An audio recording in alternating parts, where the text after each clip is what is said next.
Sur le chemin des prophètes, une émission présentée par Gilles Elbez en compagnie de Rav Benjamin Afriat. Bonjour à nos auditeurs de Radio JM, bonjour Rav Benjamin Afriat. Bonjour Gilles et bonjour à tous, bonjour Rémi à la régie. Bonjour à tout le monde. Alors nous allons parler aujourd'hui de la Haftara qui correspond à la Paracha Shekalim. Donc c'est cette Paracha Shekalim qu'on lit juste avant la fête de Purim. Alors tout ça pour la bonne raison que ces Shekalim, ces shekels, qui sont des prélèvements qu'on faisait pour le temple. On ramassait un demi-shekel et il y avait un demi-shekel qui était fait pour les sacrifices qui étaient les sacrifices publics pour le temple, et une autre partie c'était fait pour les socles qui étaient faits pour soutenir les planchers du tabernacle.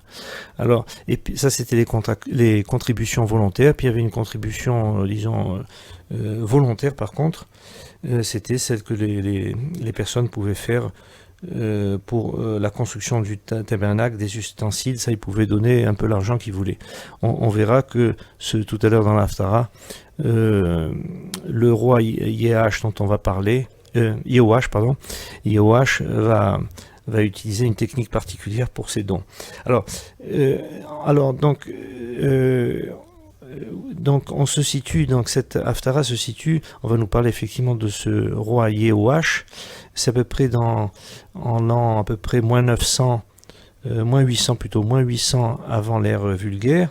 Alors du côté du royaume d'Israël qui est au nord, c'est plutôt le roi Yehou et plus tard Yoachaz, et du côté du royaume de Yehuda, de Juda, il y a la reine Athalie qui va régner, qui est une reine idolâtre. Et puis après, c'est donc le fameux roi Yehoash dont on nous parle. Achaziaou d'abord.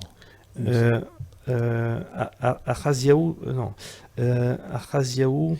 Pardon, c'est moi qui me suis trompé, puisque Achaziaou c'est le père de Yehoash. Ouais, c'est ça.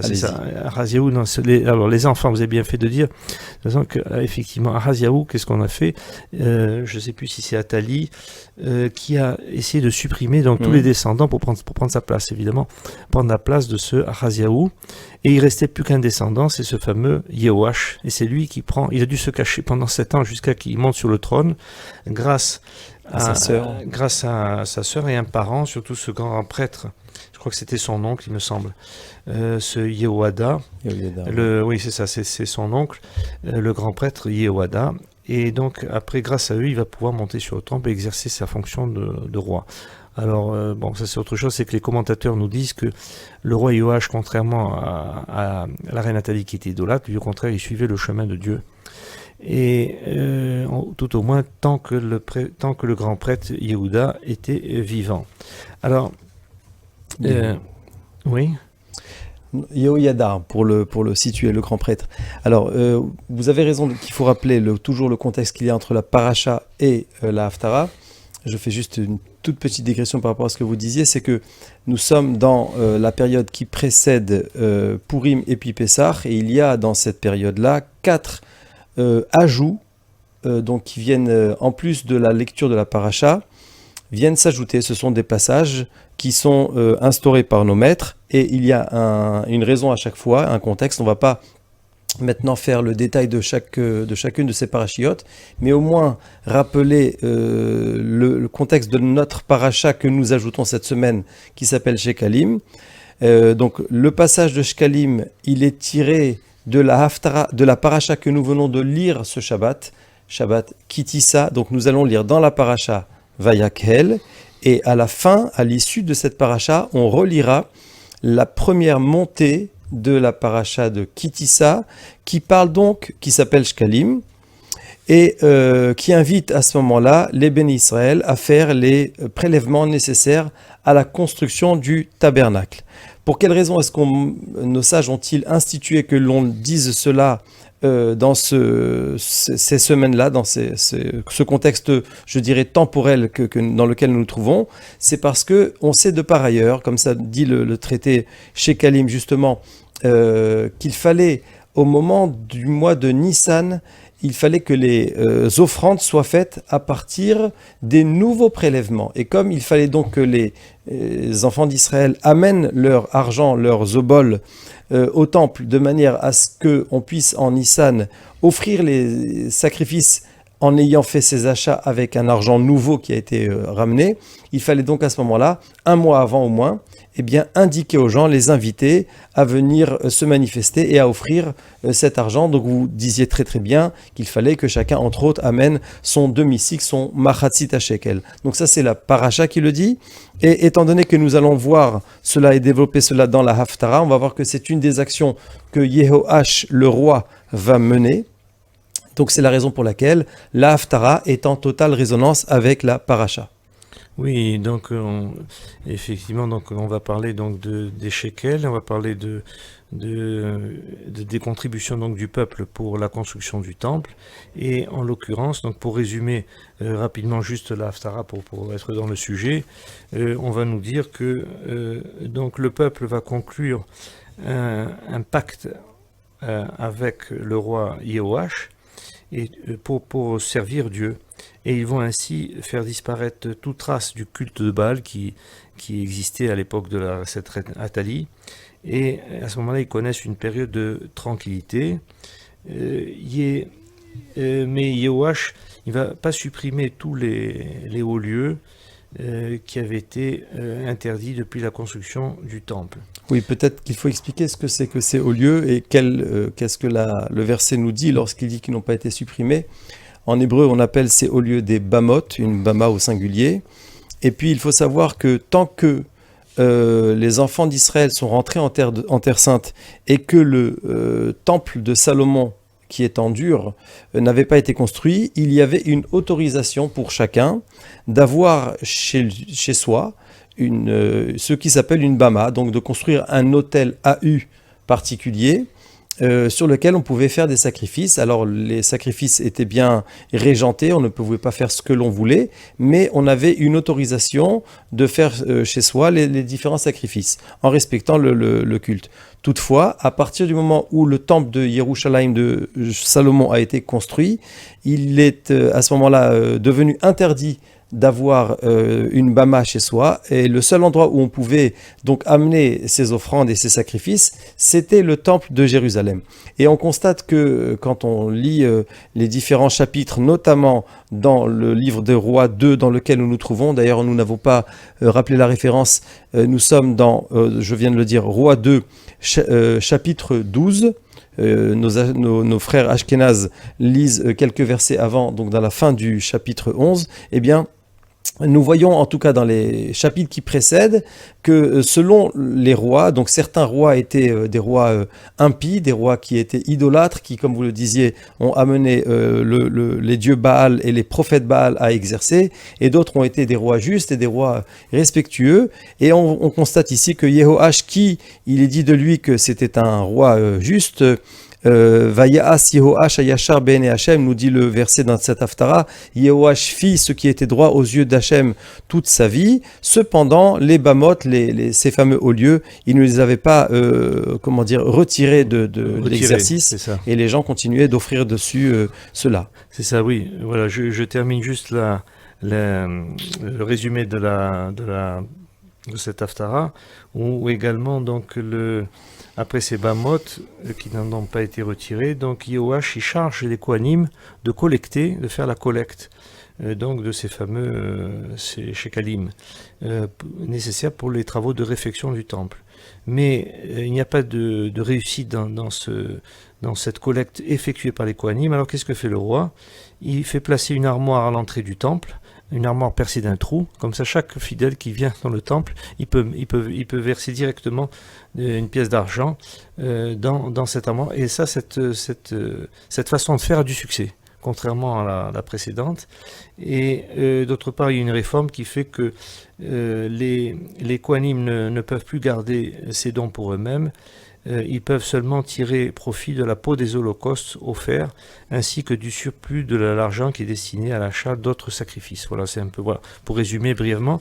Alors effectivement, là, vous veniez de nous parler donc de du pacte qui vient de se faire. Donc c'est le grand prêtre donc, qui fait un pacte avec le roi et le peuple. Hein. Tout à fait, Yehoyada, et donc c'est son nom.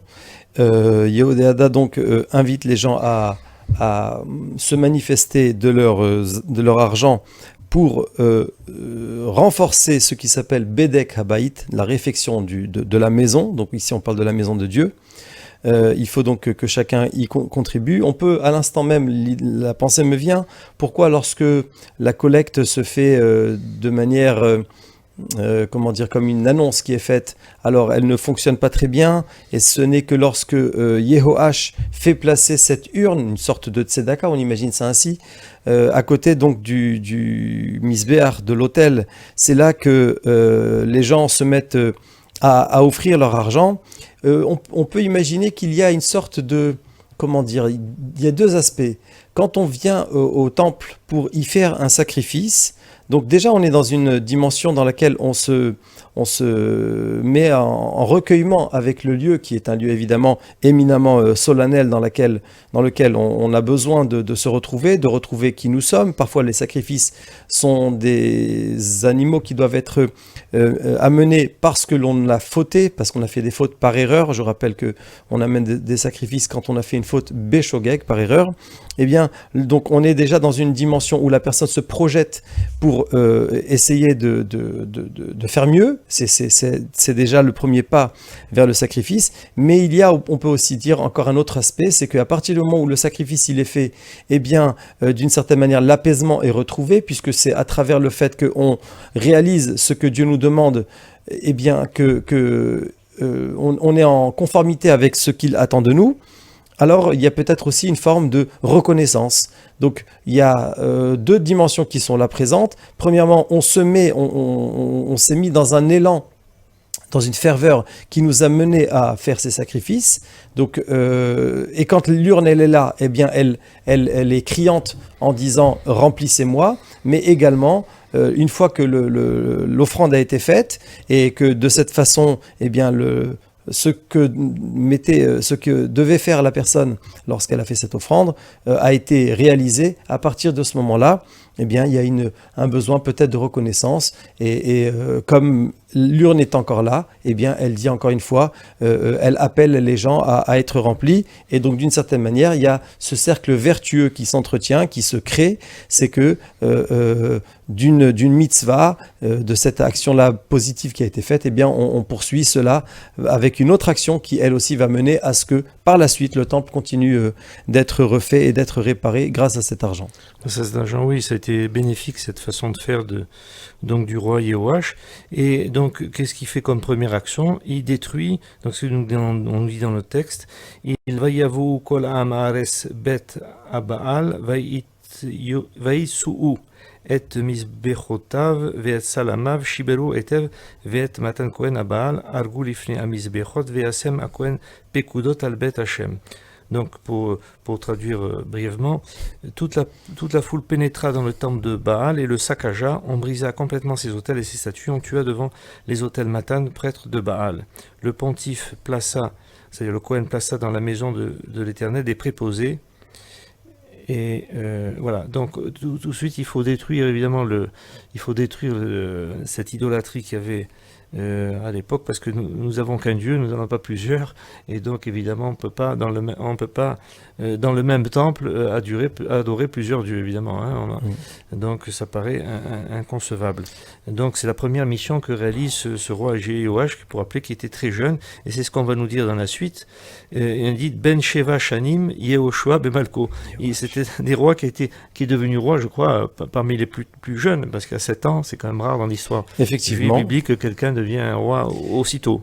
Mais ce jeune âge qu'il avait, effectivement 7 ans lorsqu'il a pris donc le règne, lui a permis d'avoir un mentor prestigieux qu'a été le grand prêtre Yehoyada, et c'est peut-être aussi ce qui lui a permis à lui d'être un des rois sur lesquels, il faut savoir qu'il y a 7 rois seulement, donc de la dynastie de Yehuda, de Judée, sur lesquels il est dit qu'ils ont fait ce qui était droit aux yeux d'Hachem. Lui, c'est le 6e, le 7e sera Chizkiyahu, Ézéchias, celui qui à un temps a été pensé comme celui pouvant devenir le futur Messie, le Mashiach. eh bien en tout cas, c'est peut-être aussi parce qu'il aura grandi dans le giron de ce grand prêtre que fut Yehoyada, qu'il a été possible pour Yehoash justement d'être cet homme-là. Il faut tout de même aussi rappeler un épisode assez intéressant en tout cas, c'est que Rashi nous cite ce qui est dit dans le livre des Chroniques à propos de Yehoash, justement, quand il a dû être caché, dissimulé de la reine Athalia, dite Athalie, qui voulait donc aussi le tuer, eh bien, il a été dissimulé pendant 6 années dans le Saint des Saints, dans le Kodesh HaKodashim.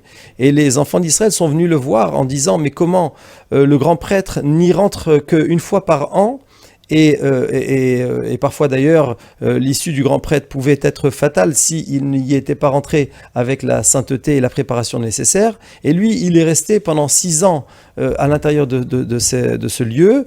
Ils ont fait de lui un dieu. Ils ont fait de lui un dieu, comme ça il est rapporté dans le livre de Divrei Hayamim. Après la mort du grand prêtre. Après la mort du grand prêtre, effectivement.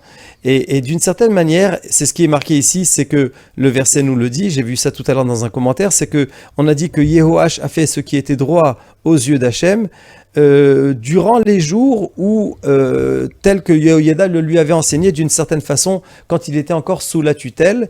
Nous sommes dans une période où les rois ne sont pas toujours, ne font pas toujours ce qui est voulu aux yeux de Dieu, et on va peut-être dire que peut-être il s'est laissé convaincre par le peuple qui l'avait déifié d'une certaine façon, puisque c'était eux qui lui avaient dit nécessairement c'est que tu dois avoir quelque chose de divin en toi pour avoir été capable de cela, et il a accepté que la chose se fasse avec lui. Donc c'est aussi un point qui est relevé comme étant une partie de l'histoire de Yehoash. Rappelons aussi qu'il a quand même régné en tant que roi donc sur Yerushalayim, sur Jérusalem, pendant 40 années. 40 années, ce qui est beaucoup, ce qui est beau. Et alors, donc dans la suite, on nous parle effectivement de ce qu'on vient de dire tout à l'heure, c'est-à-dire que, alors, Vayikach Yehoada Kohen Aaron Echad, et Yehoada le grand prêtre prit une armoire, et Vaikov Hor, il perça un trou, Vaiten Oto Etzel Amizbeach, Miyamin Bevoish, Bet Hashem, Venatnu Shama Akohanim, Shomrei Asaf et Kol Akesef Amuva Bet Hashem. Donc il perça un petit trou dans la porte de cette armoire, la plaça à côté de l'autel à droite de ce qui entrait dans le temple, et les Kohanim y jetaient tout l'argent qu'on en apportait au temple de l'Éternel. Donc c'est cette première institution que fait ce roi avec le roi Yehoash avec le grand prêtre Yehoyada de faire cette armoire dans laquelle on faisait ces dons. Et oui, et ça nous mène à réfléchir de l'importance, puisque ce sujet revient dans l'Haftara, et c'est celui qui est même le sujet principal de Parashat Shkalim, comme nous le disions. Qu'est-ce que nous pouvons voir ici? C'est que d'une certaine manière, le temple ne se fait pas tout seul, d'une part, et le temple est en connexion avec le peuple. Parce que si on veut prendre un petit peu de recul par rapport à tout cela, eh bien, il était possible pour Dieu de faire que on découvre, je ne sais quoi, une carrière d'or et d'argent, nous permettant de trouver tout l'argent nécessaire à la fabrication du temple, et tout aurait été, par exemple, fait de manière miraculeuse. Mais ce qui, peut-être, c'est vraiment encore une fois une idée, une sorte de fulgurance qui me vient maintenant, eh bien, on ne veut pas cela. C'est pas comme ça que la Torah conçoit les choses. Elle nous demande de nous préoccuper de en agissant avec notre cœur. On va parler de nidvatlev, de cœur qui est offrant, donc, et même d'offrir son cœur d'une certaine façon. Et on va aussi parler donc d'une contribution financière, pécuniaire, artisanale. Celui qui est capable de ses mains de servir, eh bien lui aussi il a le devoir de venir se manifester au temple et d'amener ce qu'il sait faire pour le mettre au service de la communauté. Et ce qui est ici intéressant, c'est la dynamique avec laquelle le temple se fait. Le temple n'est pas statique, le temple n'est pas quelque part reçu de manière verticale par le peuple qui, quelque part, ne ferait rien et serait comme spectateur de ce temple qui lui tombe dans les bras. Non, ce n'est que grâce à son labeur, à son investissement émotionnel, son investissement intellectuel et son investissement financier que le temple se fait. Et encore une fois, parce que c'est utile de ne pas rester seulement dans la dimension historique d'une Haftara, mais de voir de quelle manière elle peut nous parler aujourd'hui. On est tout le temps en train de voir de quelle façon on peut l'amener à nous-mêmes dans nos vies. Eh bien, voilà, il est aussi possible, même aujourd'hui, même si nous n'avons pas encore le temple et nous espérons et prions pour ça,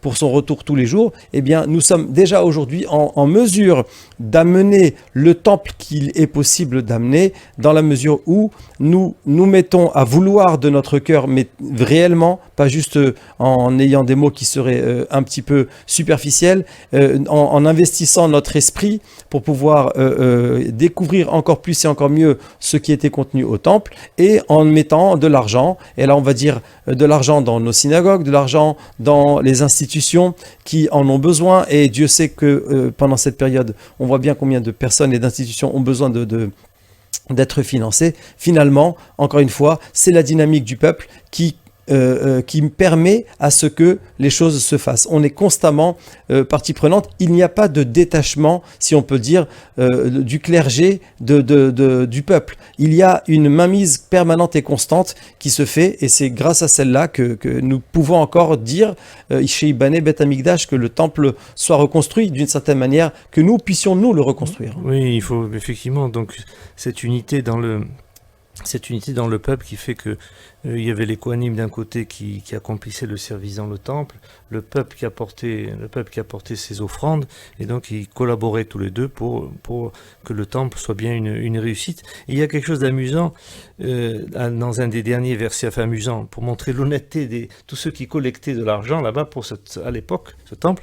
On nous dit de façon précise, on ne demandait pas de compte aux hommes, c'est le verset 16, on ne demandait pas de compte aux hommes à qui l'on confiait l'argent pour le remettre aux ouvriers, des ouvriers qui accomplissaient le travail de construction du temple ou de réparation, car ils agissaient avec honnêteté. Donc c'est formidable, ça qu'on ne contrôlait même pas à tel point, on avait tellement confiance dans ces gens qui faisaient ces prélèvements. Ce qui nous montre les hautes qualités morales des gens qui participaient donc à la gestion des biens publics en quelque sorte. C'était cette terouma là qui était réalisée. Et alors ce qui est amusant, c'est que dans l'état d'Israël actuel, on a toujours des shekalim. Le Hatsi Shekel qu'on a, même s'il n'y a pas la valeur que maintenant, bien sûr, parce que le Hatsi Shekel de l'époque, je crois qu'il avait une valeur précise en argent, je ne sais plus combien, 16 ou 17 grammes d'argent, quelque chose comme ça, enfin, je sais pas et évidemment maintenant, c'est plus du tout les mêmes caractéristiques, on mesure plus en poids d'argent la monnaie actuelle. Mais pour dire qu'on a gardé ce mot de Shekel pour la monnaie de l'État d'Israël actuellement. Et juste pour peut-être encore plus préciser quelque chose ici, vous dites que le verset parle de l'honnêteté des personnes et des percepteurs de l'argent utile au sacrifice. Il faut savoir que ça n'est pas une garantie que parce qu'on serait en service au temple, que l'on serait quelque part exonéré de tout contrôle d'une part, ou bien qu'on aurait la garantie de ne pas pécher parce qu'on serait pris d'une certaine béatitude qui nous transporterait et qui nous amènerait dans une dimension où on ne serait pas en mesure de fauter. Nous avons déjà vu, je pense d'un coup à d'autres prêtres qui ne se sont pas toujours bien tenus, parlant de Hofni et Pinchas, on ne va pas maintenant les mentionner, c'est pas le sujet, mais ce qui est ici intéressant, c'est qu'il n'y a pas d'endroit, même le temple est un lieu dans lequel le mouvement se fait. Il n'y a pas de personne qui est personnifiée comme étant sacrée et comme étant aboutie dans son développement. Il est toujours nécessaire d'être sur ses gardes. Même un prêtre peut tomber, ça on l'a déjà vu. Vous venez ici de mentionner, je dirais, l'honnêteté des Kohanim, des prêtres. Ce qui sous-tend d'une certaine façon que si le verset a trouvé utile de le mentionner, c'est que ce n'était peut-être pas le cas de tous. Et moi, ce qui m'intéresse dans cette lecture, c'est pas juste de dire ceux-là sont honnêtes, les autres ne le sont pas, c'est dire que il n'y a pas d'endroit, encore une fois, on retrouve cette idée, le temple n'est pas un lieu dans lequel, parce qu'on serait là-bas en service, que l'on serait épargné des différents vices possibles. Certains, dans le temple, peuvent être touchés par le vice, d'autres vont à l'extérieur du temple ne pas être touché par là. Le mouvement se fait de partout. L'attention doit être permanente dans tous les lieux et c'est encore une fois, ça aussi, quelque chose qui nous implique. On n'est pas en dehors de la situation, on n'est pas en dehors du terrain, c'est sur le terrain que les choses se font. Et ce qui est intéressant, voilà, même par exemple, je dirais, la réussite de cette émission, elle se fait parce que nous investissons, parce que nous préparons cette émission, n'est-ce pas, mon cher Gilles? Sans cette préparation, on ne pourrait pas aboutir à ce résultat. Et on espère d'ailleurs que cela convient à nos auditeurs. Oui, alors, effectivement, donc il y a le temple et effectivement, il faut toujours de la vigilance, hein, même les professionnels dans tous les domaines d'ailleurs, comme vous l'avez bien dit, dans le temple, qu'on soit grand prêtre ou prêtre tout court, puisqu'il y avait le Kohen Gadol en dessous, il y avait des prêtres qui étaient de moindre importance au fur et à mesure, mais il y avait effectivement, malgré tout, personne n'est, c'est pas un dieu. Évidemment, qui est à l'abri de toute faute. Ce sont des êtres humains et donc évidemment ils peuvent fauter, ils peuvent transgresser et donc effectivement il faut toujours être vigilant même avec un titre pareil que celui de Kohen Gadol. Alors, et ils peuvent se reprendre après avoir fauté. Ils peuvent se reprendre. Heureusement qu'il y a la Teshuvah chez nous, hein, grâce à la Teshuvah, qui est non seulement une réponse, mais en même temps une façon de revenir en arrière et d'effacer un espoir d'effacer nos fautes, d'effacer nos fautes. Grâce à Dieu, les fautes sont peut-être comme ça si Dieu le veut. Donc nous pouvons terminer en fait sur cet espoir-là. Voilà, cet espoir. Et alors, merci beaucoup, Rav Benjamin Afriat, de nous avoir apporté tous ces éclaircissements là pour cette Haftara. Je rappelle que vous travaillez au consistoire, hein, pour ceux qui ne le savaient pas encore. Pour ceux qui ne savaient pas encore, et surtout pour l'état civil qui est une mission difficile. Effectivement. C'est une mission difficile, donc il faut qu'il demande beaucoup de courage et de sérieux et d'études. Et d'honnêteté, j'espère. Et d'honnêteté sûrement. D'honnêteté sûrement. Et dans lequel il faut faire des fois des recherches, je crois. Et donc ce n'est pas évident. Eh bien, bravo pour tout cela. Et merci à Amy à la technique. Et donnons rendez-vous à nos auditeurs pour une prochaine émission sur la Haftara. Merci à vous. Sur le chemin des prophètes, une émission présentée par Gilles Elbez en compagnie de Rav Benjamin Afriat.